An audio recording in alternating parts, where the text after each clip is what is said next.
Remix. Christian Kwasi, DCK Production. Beladio Begaso, Beladio Betike, Beladio Begaso. Beladio Bet, Christian Mona Jésus Aguao. Beladio Jaso. Bien maman Guao. Bien Somalake. Simon Adedio. Bien Somabao. Bien Somalake na Beladio Betike. Kwame Etienne, Dengata Zolukro. Yo wa olo wan di bla, yo wa la di ọjà so. Yo wa olo wan di bla, Jésus amagwan o wa olo. Chrétien muna Jésus amagwan ni o. La di ọjà so. A o bien so malake. Olo wan di bla. Esi bo ode ti o. Olo ọjà so. A o bien so maba o. Olo wan di bla. Amagwan o. La di ọjà so. Bien so majuma na olo wan di bla. On y est Thérèse, Miami Ramsou. La dio jaso, aolo wandio. Yo ala dio tinge, aolo. Chrétien muna Jésus aguande. La dio jaso.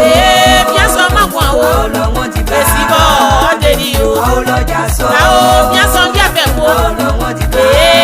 Odedio. La dio jaso. Ao bien so maba o. Aolo wanti bla. Esibo majuma. Aolo jaso. Esibo bien fe o. Aolo wanti bla. Mama de Kwasi, Miami mbo omo gwantende. Insanglo iveti for ni manu moin. Esuye, meme. Ah, Jésus. La soué. Meme. Jésus. Yo desamo. Yo mangwanyo. Tia ongwando ngaswo. Esuye, meme, Isuba, Edjou, Mama Gladys, Nana va kola kola manu mai. Yo wa olo wan di bla, ala di ọjà so. Yo wa olo wan di bla, ala di Chrétien muna Jésus aguande. La di ọjà so. Bien mo mo o, Aolo wanti bla. bien mo mamba o, Aolo jaso. bien mo bien fe mu, Aolo wanti bla. bien je o kwanu. La di ọjà so. Bien bode ti o. Aolo wanti bla. Aolo jaso. Aolo wanti bla. Mama Bende Emily, nous fait waka oli viale. Yo Sakilike.